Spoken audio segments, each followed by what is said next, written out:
Bismillahirrahmanirrahim. Alhamdulillahirabbil alamin wa bihi nasta'in wa ala umuri dunya waddin. Wassalatu wassalamu ala asrofil anbiya'i wal mursalin. Amma ba'du. Baiklah, bertemu lagi di MK Agama Fakultas Keguruan Ilmu Pendidikan. Sebelum kita memulai perkuliahan di pertemuan keempat ini, mari bersama-sama kita membaca doa terlebih dahulu. Berdoa sesuai dengan kepercayaan masing-masing.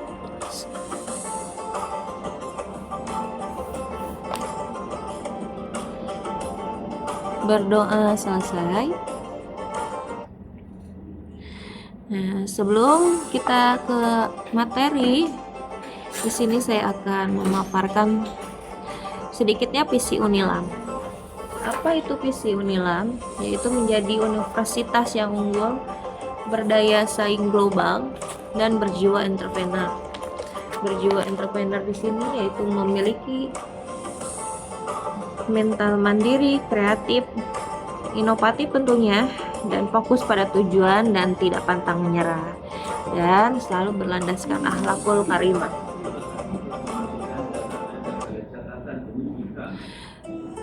Nah, di pertemuan keempat ini kita akan membahas kholik dan makhluk.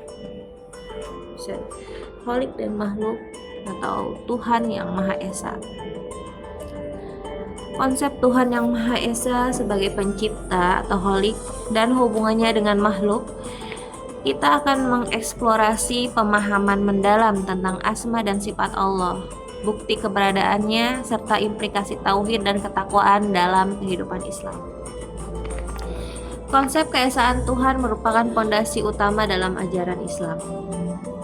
Pemahaman tentang hubungan antara kholik dan makhluk bukan sekedar pengetahuan teologis, melainkan menjadi landasan moral dan spiritual sebagai setiap muslim dalam menjalani kehidupannya masing-masing. Kesadaran bahwa Allah adalah sumber segala sesuatu, sumber segala kehidupan, menuntut manusia untuk selalu tunduk, beribadah, serta menjaga amanah sebagai khalifah di muka bumi ini. Dan lalu apa implikasi tauhid dan ketakwaan? Agar seorang muslim tentunya tidak terjerumus pada kesesatan, pemikiran, syirik, ataupun penyimpangan akidah itu sendiri.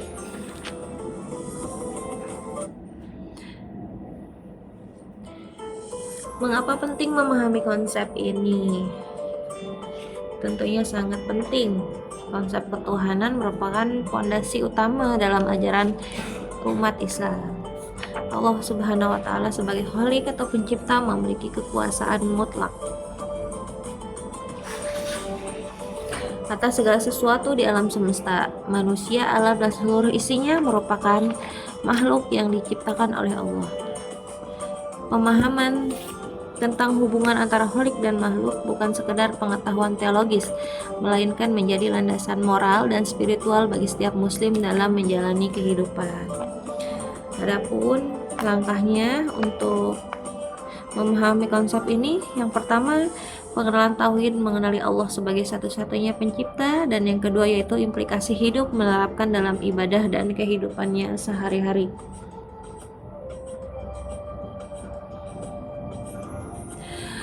Pemahaman yang benar mengenai tauhid dan ketakwaan kepada Allah akan melahirkan sikap hidup yang lurus tentunya, penuh tanggung jawab, serta berorientasi pada kemaslahatan.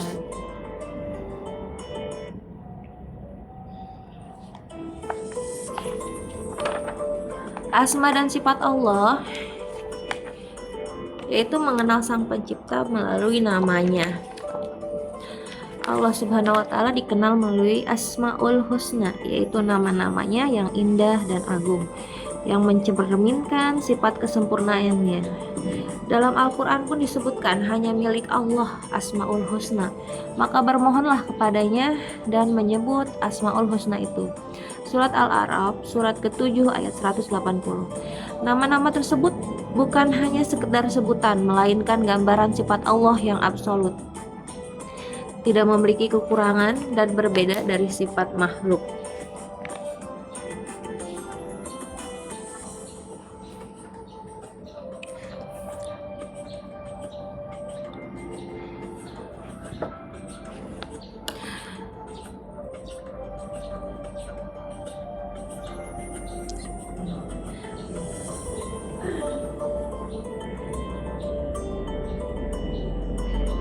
Asmaul Husna tidak hanya berdampak kepada spiritual, tetapi juga penting dalam pendidikan karakter. Misalnya pada anak usia dini menunjukkan bahwa kebiasaan Asmaul Husna ini akan dan mampu menjaga potensi akidah dalam memperkuat spiritual anak itu sendiri sedari dini, yang pada gilirannya mendukung pembentukan karakter yang berlandaskan keimanan.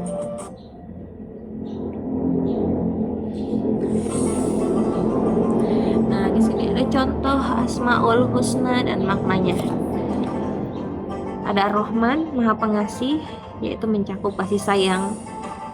Kasih sayang di sini bersifat universal kepada seluruh ciptaan, tidak pandang bulu.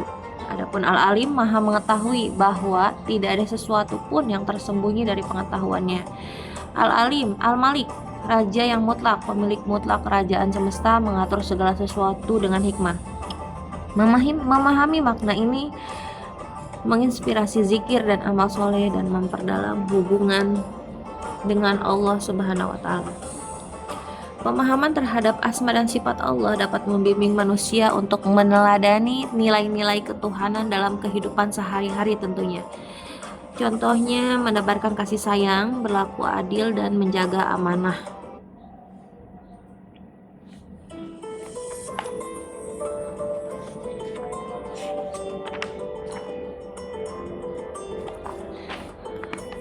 Selanjutnya yaitu hubungan kholik dan makhluk,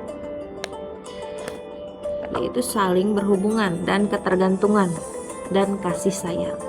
Allah Subhanahu wa Ta'ala adalah kholik, sedangkan manusia dan seluruh alam semesta adalah makhluk ciptaannya. Al-Quran menegaskan Allah menciptakan segala sesuatu dan Dia Maha Pemelihara segala sesuatu. Surat Az-Zumar, surat ke-39 ayat 62. Hubungan ini menegaskan perbedaan secara fundamental. Kholik adalah zat yang abadi.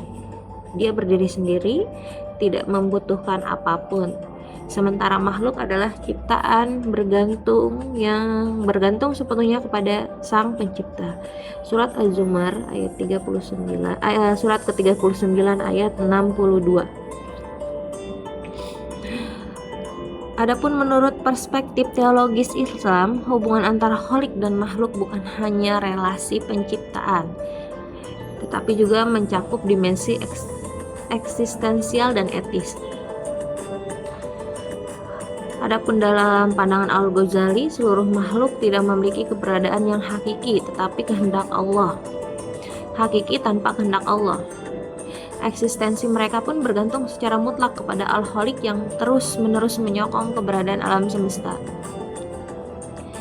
Hubungan kholik dan makhluk tentunya tidak berhenti pada pengakuan teoritis tentang apa yang mencipta, tetapi menurut pengalaman praktis berupa kepatuhan, tanggung jawab moral, serta pengelolaan bumi secara bijaksana sebagai wujud ibadah kepada Allah Subhanahu wa Ta'ala.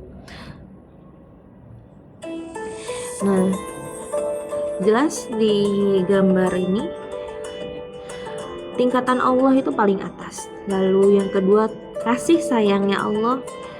Kasih sayangnya Allah turun sebagai pemberi rezeki karena manusia beribadah dan taat kepada Allah. Dan yang terakhir itu makhluk yang bergantung kepada Allah Subhanahu wa Ta'ala.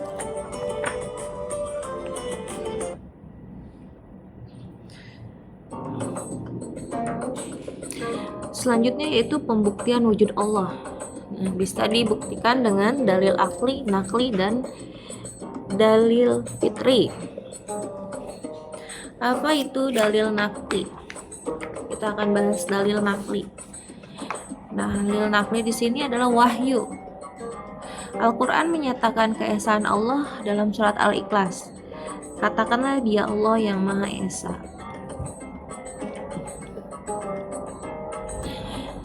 Al-Quran berulang kali menegaskan kepada keberadaan Allah, seperti dalam surat Al-Ikhlas surat 112 ayat 1 sampai 4 di dalam surat Al-Ikhlas, yang artinya, katakanlah Dia yang Maha Esa, Allah tempat bergantung segala sesuatu.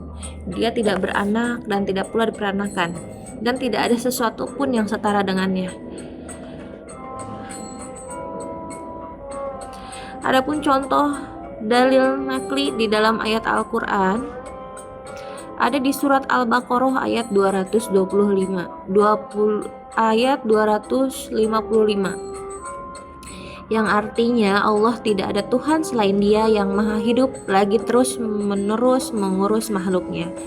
Ayat ini menjelaskan tentunya sifat-sifat Allah dan menegaskan bahwa Allah itu ada, hidup, dan mengatur semua makhluk. Lalu ada di dalam surat Az-Zariyat ayat 56.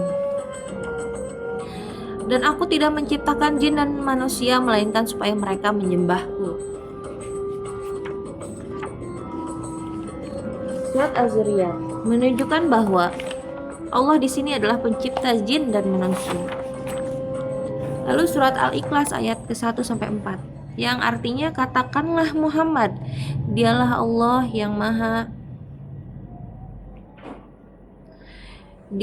yang Maha Esa.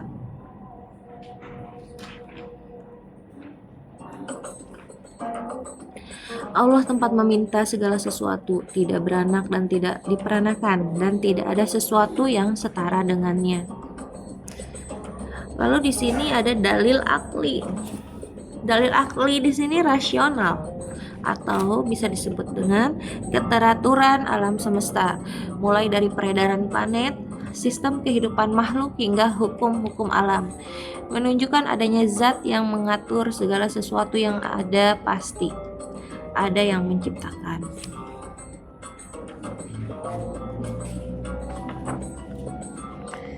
Dalil akli.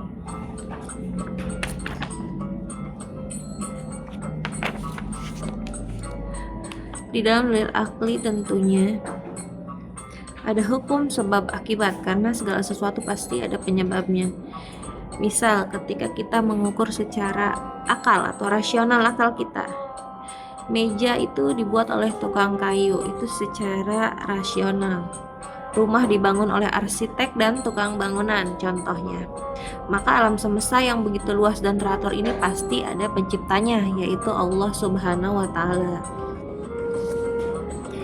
Dan contoh lainnya, misal matahari terbit dan tenggelam tepat waktu setiap hari. Adapun sistem tubuh manusia yang sangat kompleks dan menakjubkan, semua ini membuktikan adanya zat yang mengatur segala sesuatunya dengan sempurna, yaitu Allah Subhanahu wa Ta'ala.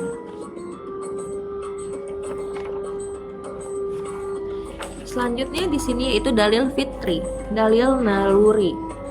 Setiap manusia secara fitrah memiliki kebutuhan untuk menyembah Tuhan. Bahkan orang yang mengaku ateis pun pada saat-saat genting sering kali hatinya kembali kepada Tuhan. Dalil fitri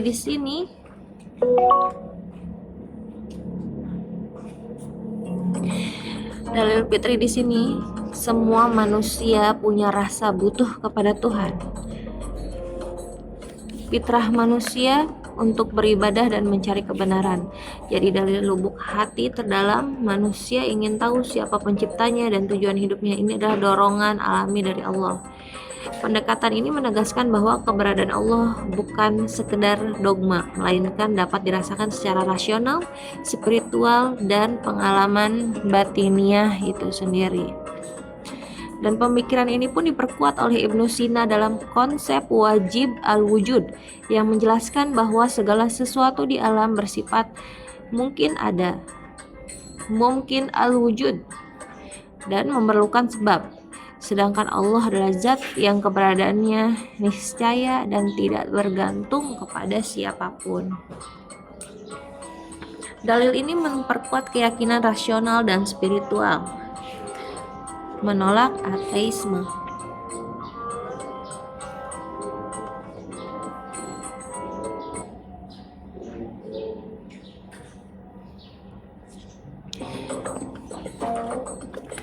Adapun kisah-kisah inspiratif pembuktian wujud Allah.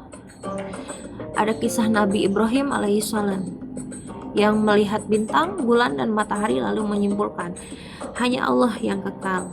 Surat Al-An'am surat ke-76 ayat 79. Ada juga kisah-kisah inspiratif lainnya dari pengalaman pribadi. Banyak para ulama seperti Imam Al-Ghazali menemukan wujud Allah melalui refleksi mendalam atas fitrah hati. Lalu alam semesta. Alam semesta, kisah penciptaan langit dan bumi menunjukkan kebesaran Allah seperti dalam surat Al-Anbiya ayat ke-30 tentang Big Bang.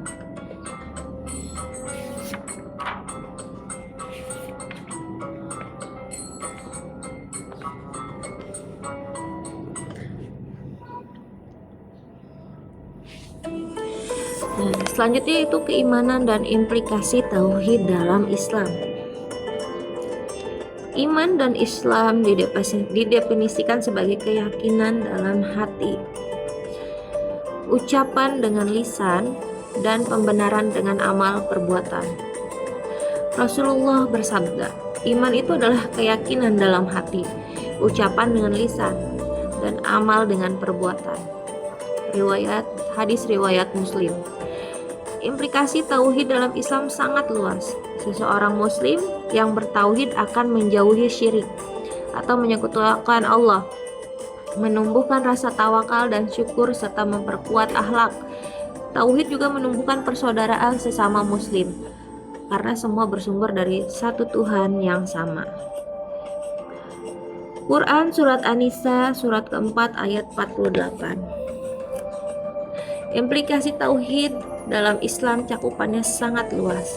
Seseorang muslim yang bertauhid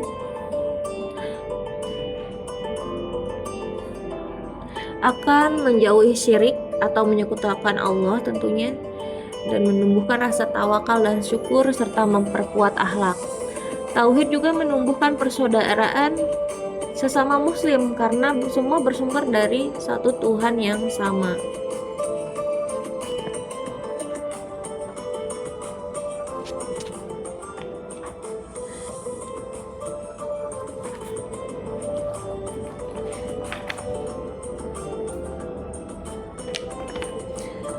Adapun implikasi ketakwaan.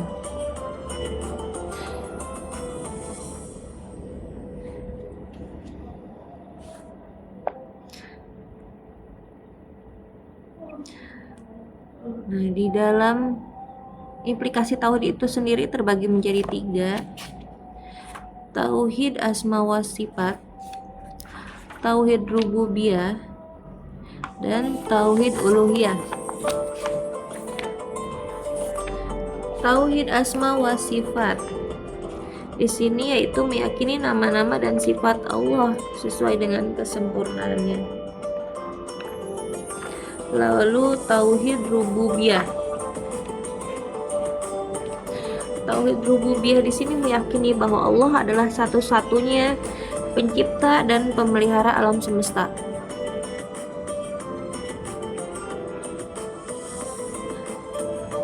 Jadi tidak ada satupun makhluk yang memiliki kekuatan seperti Allah dalam hal mencipta, menghidupkan ataupun mematikan dan mengatur kehidupan.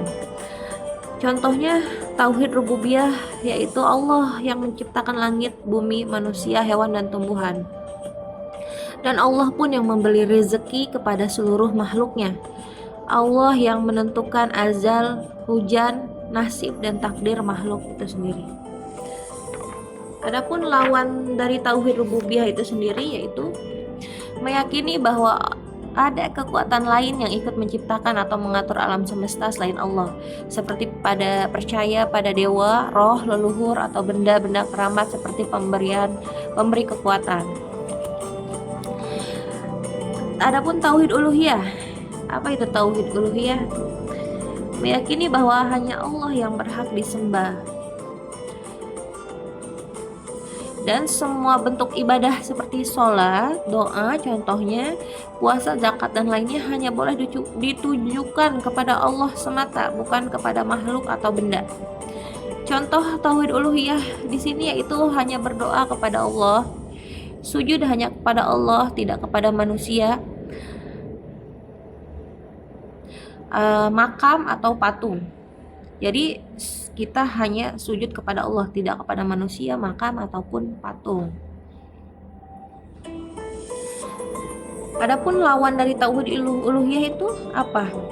Yaitu contohnya menyembah berhala atau kuburan, berdoa kepada jin atau roh orang mati. Ya, itu bisa disebut dengan syirik dan merupakan dosa besar di dalam Islam itu sendiri. Nah, tadi sudah dibahas juga tauhid asma wa sifat. Adapun contoh dari tauhid asma wa sifat di sini, contoh-contoh nama Allah seperti Ar-Rahman yang sudah dijelaskan di slide sebelumnya. Ar-Rahman di sini yaitu Maha Pengasih, Al-Alim di sini Maha Mengetahui, dan Al-Basir yaitu Maha Melihat. Sifat Allah itu Allah Maha Mendengar, tapi pendengarannya tidak seperti makhluk.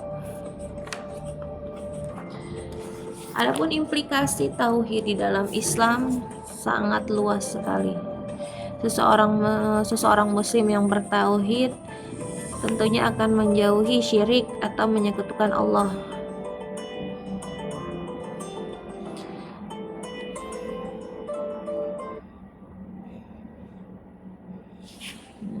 Selanjutnya yaitu implikasi ketakwaan dalam kehidupan sehari-hari.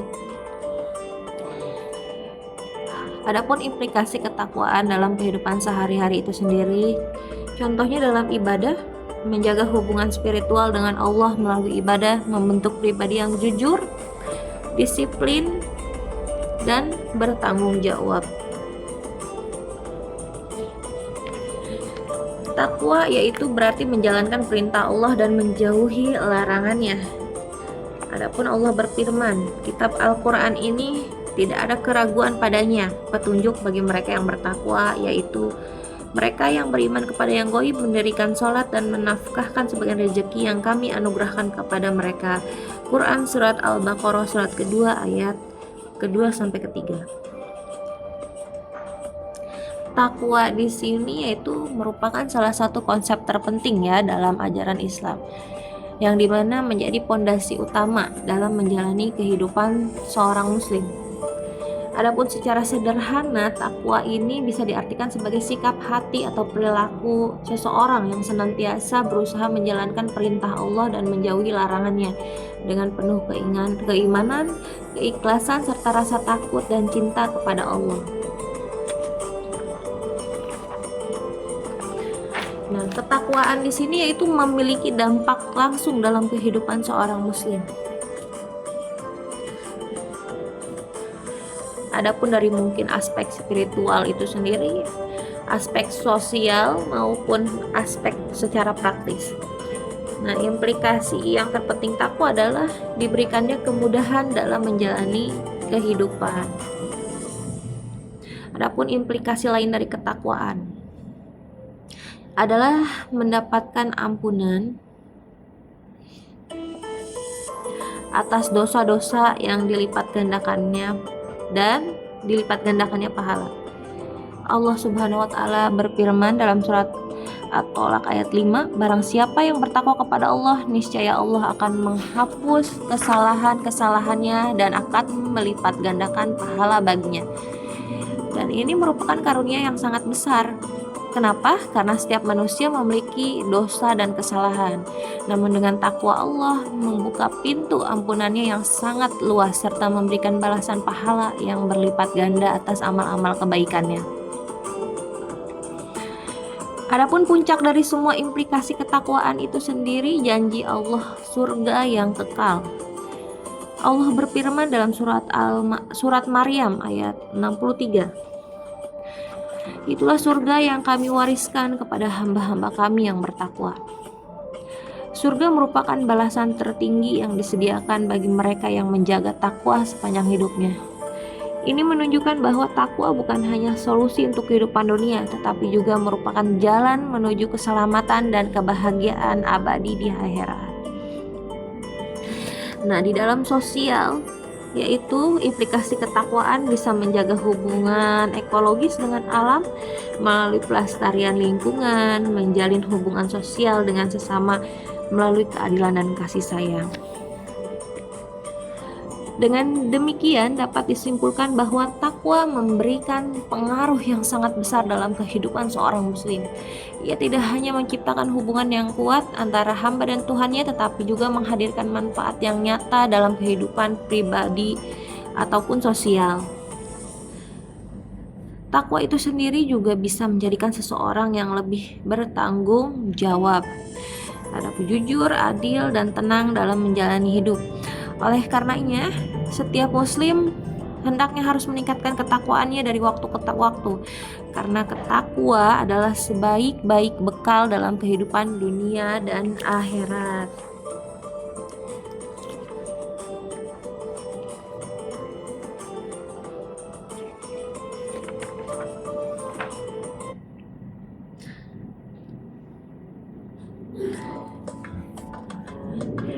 Baiklah, terima kasih untuk pertemuan keempat, pemaparan materi mengenai kholik dan makhluk sudah saya sampaikan.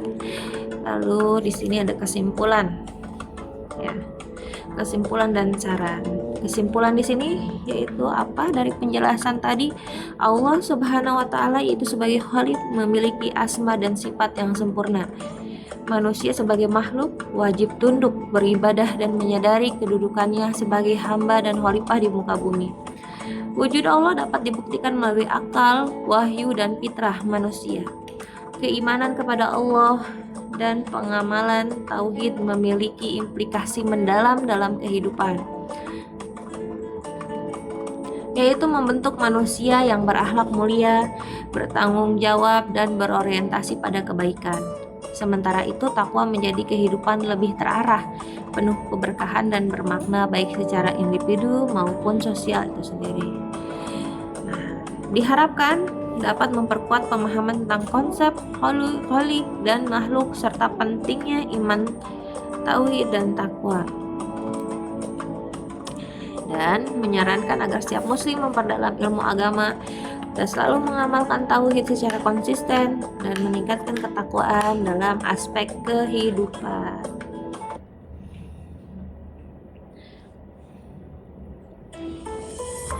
Nah, baiklah, selanjutnya yaitu tugas. Di sini ada 3 tugas.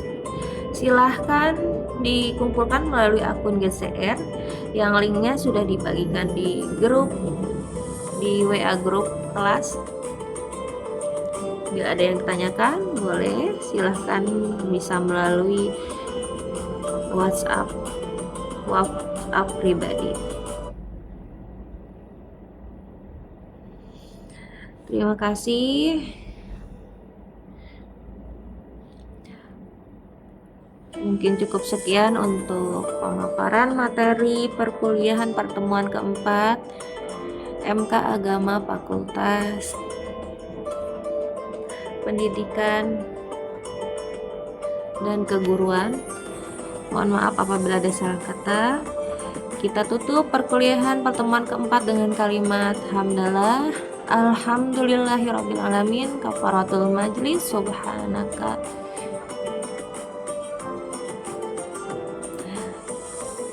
Terima kasih. Assalamualaikum warahmatullahi wabarakatuh.